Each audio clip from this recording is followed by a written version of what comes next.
1 سال سے ہمارے اوپر حکمران مسلط ہے، جن کو رجیم چینج کے نام پر پاکستان کے اندر لانچ کیا گیا، اور جو اس وعدے کے اوپر آئے تھے پاکستان کے اندر کہ ہم اپنے کپڑے بیچ کر قوم کو سہولتیں فراہم کریں گے، انہوں نے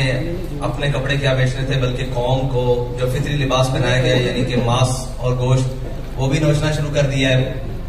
اور جن کے دعوے بلند و بانگ تھے کہ اسحاق ڈار صاحب پاکستان میں آئیں گے اور پاکستان کی معیشت اس رو میں بہنا شروع ہو جائے گی کہ یہاں ہر کوئی خوشحال ہو جائے گا، یہاں 2 وقت کی روٹی لوگوں کو آسان ہو جائے گی، غریب خوشحال ہو جائے گا، لیکن غریب کی بدحالی اور زبوحالی اس نہج تک جا پہنچی ہے کہ وہ جماعت جو ایک دینی عقائد اور دینی اقدار کے حوالے سے اپنا موقف رکھتی ہے، اس کے ذمہ داران نے بھی جب قوم کا حال دیکھا اور اس نہج پر دیکھا تو انہوں نے بھی یہ فیصلہ کیا کہ ہم اپنی قوم کے ساتھ کھڑے ہوں، نہیں تو یہ قوم جس میں بہت سارا دم خم تھا اس کو بھوک سے مار دیا جائے گا، اور اگرچہ وہ جمہوریت کے نام پر مار دیا جائے اور اگرچہ وہ مفاہمت کے نام پر، لیکن ساری چیزیں قوم کو بالآخر بھوک فراہم کر رہی ہیں۔ اور اس وقت جتنے بھی آنکڑے لائے جائیں یعنی کہ ملائے جائیں، آنکڑے ملائے جائیں اور جتنے بھی اشاریے اوپر نیچے کیے جائیں، بالآخر نتیجہ یہی ہے کہ قوم کو 2 وقت کی روٹی بہت مشکل ہے اور ان کا گزر اوقات بہت مشکل ہے، بلکہ کل جو ایک قوم کے سر پر آفت اور بلا نازل کر دی گئی ہے، جو پچھلے 2 دنوں میں منی بجٹ کے نام پر جو رہتی سہتی کسر تھی وہ بھی نکال دی گئی ہے، اور قوم جو آخری سانسیں لے رہی تھی بلکہ ان کی اب کفن بھی نوچنے والی بات ہے، اور اسحاق ڈار صاحب نے کہہ دیا ہے کہ اب جو مر گئے ہیں ان کے اوپر بھی یہ تو کفن اتارنے والی بات ہے، یعنی کفن چور حقیقت میں اگر کوئی آج کے دور میں دیکھے تو وہ ہمارے وزیر خزانہ صاحب ہیں، جنہوں نے اتنا عجیب بات کی ہے کہ مرے ہوئوں کو بھی سکون نہیں۔ پچھلے تو کہتے تھے کہ قبر میں سکون ہے، انہوں نے آ کر کہہ دیا کہ قبر میں بھی سکون نہیں ہے، اور یہ ان کی معاشی پالیسی ہے کہ انہوں نے بجائے اپنے شاہی پروٹوکول اور اخراجات کم کرنے کے، بجائے کہ سرکاری اہلکاروں کی جناب مراعات کم کرنے کے، بجائے کہ اشرافیہ کے اوپر کوئی جناب بوجھ ڈالنے کے، انہوں نے آسان سا کام ڈھونڈا ہے کہ وہ بجلی، تیل اور گیس کی قیمتیں بڑھا کر قوم کا وہ بھی نچوڑ لیں جو باقی قطرے خون کے جسم میں باقی ہے۔ تو یہ بہت ساری طویل ایک داستان ہے، اس میں صرف آج کا نہیں، پاکستان کی عمر تقریباً 75 سال مکمل ہو چکی ہے، 76ویں سال میں داخل ہے اور وہ بھی کچھ ماہ تک مکمل ہونے والی ہے۔ 75.5 سال کا پاکستان جو ہے وہ آج 23ویں مرتبہ IMF کے دروازے پر پھر کھڑا ہے، اور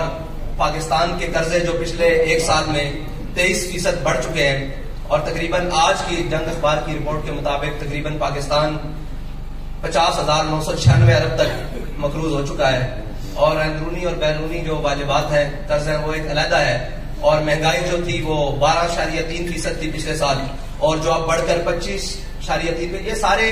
اشاریے ہیں جن کو ہم حکومت ملائے، اپوزیشن ملائے، کوئی بھی ملائے، اور دنیا کا سب سے بہترین اکانومسٹ بھی ملائے، لیکن آخر بات یہ ہے کہ پاکستان کا غریب، پاکستان کے متوسط طبقے اور سارے طبقے پاکستان کے اس وقت مہنگائی کی صورت میں الجھ چکے ہیں، اور بے یقینی کی صورتحال یہ ہے کہ آج اب پاکستان کی منڈیاں ہوں، پاکستان کے کاروبار ہوں، تجارتی مراکز ہوں، ہر کوئی پریشان ہے کہ کسی بھی چیز کو استحکام نہیں ہے۔ رات 12 بجے تک ہمیں بھی اس وقت اس لیے جاگنا پڑتا ہے، رات 1 بجے تک، نہ جانے رات 12-1 بجے کے بعد کیا اعلان ہو جائے گا۔ اور اب تو IMF کی وہ ٹیمیں جو پاکستان کے نیوکلیئر پروگرام کی نظامت اور اس کی نگرانی کے لیے پاکستان کا دورہ کر رہی ہیں، یہ ایک بہت بڑی الارمنگ ہے۔ جو 2009 میں ایک خبر شائع ہوئی تھی کہ پاکستان کو معاشی طور پر اتنا مفلوج کر دو کہ یہ اس کو اپنا ایٹمی پروگرام بیک رول کرنا پڑے، بہت ساری اخبارات کی وہ کٹنگز موجود ہیں آج بھی، لیکن پاکستان کو بالآخر ان نااہل اور ان ناہنجار ذمہ داروں، حکمرانوں پے در پے، اور جن کو 30 سال تجربہ کار اور اہل ثابت کرنے کے لیے باہر سے بھی بلایا گیا، اور قوم کے جتنے پنجابی میں ایک بات کریں چھترے بکرے تھے ان سب کو ایک جگہ پر اکٹھا کر کے کہا گیا کہ یہ قوم کو جناب بڑا ریلیف دیں گے۔ ان تجربہ کاروں نے جو قوم کی آخری جناب کڑاکے نکالے ہیں، وہ اس وقت قوم چیخنے سے رہی، اور اس حد تک شکنجہ کس دیا گیا ہے کہ اب اگر کسی غریب احتجاج کی طرف سوچتا ہے تو وہ کہتا ہے کہ احتجاج تو کر لوں گا لیکن شام کو اپنے گھر میں کیا لے کر جاؤں گا۔ اس حد تک قوم کو نچوڑ دیا گیا ہے اور اس حد تک قوم کو لے جایا جا چکا ہے۔ اس پر ہم نے کہا تھا کہ آپ نے جتنا بھی مہنگائی کی ہے آپ رک جائیں، یہاں پر پیٹرول کی قیمتیں نہیں بڑھائیں، لیکن انہوں نے بضد ہو کر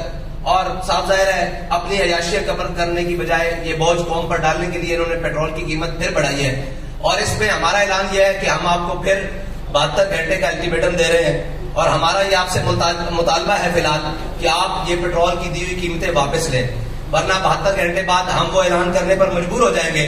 جس کے لیے تحریک لبیک پہلے بھی جانی جاتی ہے. تو ہمارا انشاءاللہ وہ اعلان بھی 72 گھنٹوں بعد آ جائے گا. اس کے لیے میڈیا کی ضرورت نہیں پڑے گی, ہم انشاءاللہ اعلان کر دیں گے. آج اس لیے بلایا گیا ہے کہ ہو سکتا ہے بعد میں یہ کہیں کہ جی ہمیں وقت دیا جاتا, ہمیں یہ کیا جاتا. آپ کو 72 گھنٹے کا حکومت پاکستان کو تحریک لبیک پاکستان الٹیمیٹم دیتی ہے کہ 72 گھنٹے کے اندر یہ قیمتیں جو تھیں وہ 14 فروری کی رات تک واپس لے آئی جائیں, یعنی کہ 250 روپے پیٹرول. یہ جو 22 روپے قیمت بڑھائی گئی ہے اور عالمی منڈی میں بھی تیل کی قیمتوں میں استحکام آیا ہے, لیکن پاکستان کی ان انجار اور جو بظاہر تجربہ کار ٹیم ہے اس نے پاکستان کے وہ سارے معاملات, اور لوگ کہتے ہیں جی کہ خریدا ہوا مہنگا ہے, تو اگر خریدا ہوا مہنگا ہے تو آپ حکمران کس بات کے ہیں, آپ کو حکومت کس بات کی دی گئی ہے اگر آپ ریلیف نہیں دے سکتے. اور اگر آپ ریلیف نہیں دے سکتے تو یہ قوم کی جان چھوڑیں. اور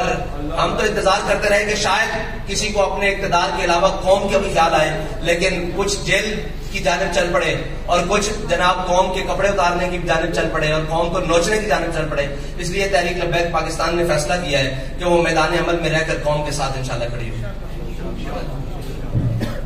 صاحب بھائی اگر اب 72 گھنٹے کا آپ نے فنانس منسٹر کو جو وقت دیا ہے, اب اگر نہیں ہوتا تو کیا پھر آپ کوئی نیا مارچ کرنے جا رہے ہیں یا کوئی تھریٹ آئی؟ جی نہیں, یہ تھریٹ نہیں ہے, ہم نے الٹیمیٹم دیا ہے. اس کے بعد تحریک لبیک اپنا احتجاج بھی ریکارڈ کروائے گی اور اپنا جو بھی اس کا اگلا لائے عمل ہے وہ نیچے کر دیا جائے گا. اس میں یہ ہے کہ ہم اپنے کارکنان سے کہتے ہیں کہ آپ قوم کے پاس جائیں اور ان کو بتائیں کہ یہ آپ کے مفاد کے لیے تحریک لبیک پاکستان نے اتنا بڑا قدم لیا ہے اور آپ ساتھ کھڑے ہوں, اور ہر شخص کے پاس, تاجر, کسان اور ہر تنظیموں کے پاس جائیں اور ان جا کر بتائیں کہ جو بھی تحریک لبیک کی کال ہو آپ اس کے اوپر لبیک ہے.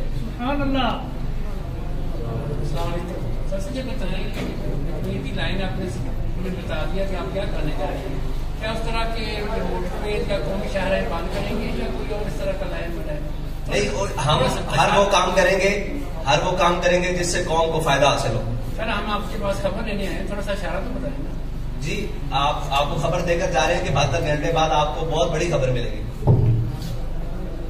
اور کوئی سوال؟ ہاں بھائی,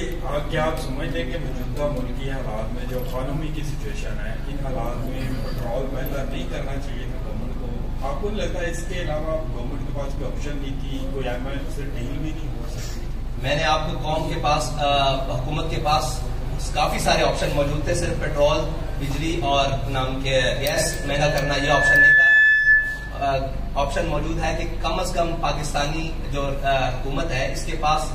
1.25 لاکھ کے قریب گاڑیاں ہیں جو استعمال ہوتی ہیں, اور ہر گاڑی کا جو ڈیلی کا پیٹرول ہے وہ 50 لیٹر سے اوپر استعمال کنزمپشن ہے. تو یہ اگر اپنی شاید خرچیاں کم کر دیں اور مریم نواز صاحبہ کو اگر ڈپٹی وزیر اعظم کا پروٹوکول ختم کر کے 1-2 گاڑیوں پر گزارا کرنے پر کر دیا جائے تو قوم کی بہت ساری بچت ہو سکتی ہے. صاحب بھائی ایک میرا سوال ہے کہ 10 مہینے ہو گئے اس گورنمنٹ کو, اور جس طرح پیٹرول انہوں نے اپنے ساتھ بھی بڑھایا تھا اس وقت آپ نے پروٹیسٹ نہیں کیا, کوئی اعلان نہیں کیا,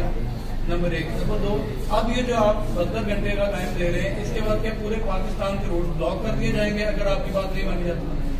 جو بھی ہوگا انشاءاللہ وہ آپ کے سامنے ہوگا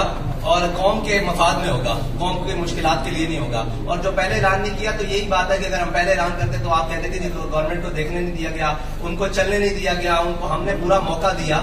اور پوری قوم نے موقع دیا کہ شاید یہ کچھ کر سکیں, لیکن انہوں نے کچھ بھی نہیں کیا. اور شاید یہ اپنے کپڑے بیچ دیں, شاید یہ اپنے اثاثے بیچ کر پاکستان کے خزانے میں جمع کروائے, آدھے, پورے تو نہیں آدھے, لیکن انہوں نے کچھ بھی نہیں کیا بلکہ مزید قوم کا نقصان کیا. تو اس لیے ہم اعلان کرنے پر مجبور ہو گئے. میں بتا چکا ہوں کہ ہم آخری حد تک دیکھتے گئے کہ پاکستانی کی حالت کیا ہے. جب ہم نے دیکھا کہ اس کے پلوں سے پانی گزر چکا ہے تو اب ہمارا میدان میں آنا پڑتا ہے.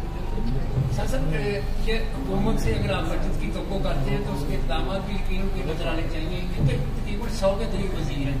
پہلے 70 تھے, پھر آج تک کرتے کرتے 100 ہو گئے. آپ پہلے اقدام کے طور پہ ان سے مطالبہ کرتے ہیں کہ 100 جو وزیر ہیں یا مشیر ہیں ان کو برطرف کر کے جو ان کی بچت ہے وہ قوم کے لیے کی جائے. جی آپ 100 وزیر رکھیں لیکن جو ان کے اخراجات ہیں وہ 0 کر دیں. برائے کرم 200 رکھ لیں ملک مشیر، لیکن جو ان کے اخراجات قوم کے ان کے اوپر خرچ ہو رہے ہیں وہ کم کر دیں اور وہ زیرو کر دیں اور وہ قوم کے میں کر دیں، تو ہمیں اس سے غرض نہیں ہے 500 مشیر رکھ لیں ضلع شاہ صاحب۔ آخری کوشچن آپ رہنے دیں، اب باقی کو بھی موقع دیں جی۔ باقی آپ کا کچھ سوشل میڈیا کرنا چاہیے؟ میں صرف ایک ریلیٹڈ آج جو سچویشن چل رہی ہے، عمران خان بار بار ڈیمانڈ کر رہے ہیں 90 دن میں الیکشن کرائیں اور قبل از وقت الیکشن کی بات کر رہے ہیں، کیا آپ چاہ رہے ہیں کہ پاکستان میں قبل از وقت الیکشن ہو؟ بھائی پاکستان میں الیکشن وقت پر ہونے چاہیے، یہ ہم پہلے بار بار اعلان کر چکے ہیں، پاکستان میں الیکشن وقت پر ہونے چاہیے، لیکن اس وقت پر نہیں جب تک کوئی پاکستانی زندہ ہی نہ بچے اور سارے غریب پاکستانی مر جائے۔ یہ ہم کہہ رہے ہیں کہ پاکستان کے الیکشن وقت پر ہونے چاہیے، لیکن غریب کو زندہ رہنے کے لیے موقع دینا چاہیے، تب تک کے نہیں۔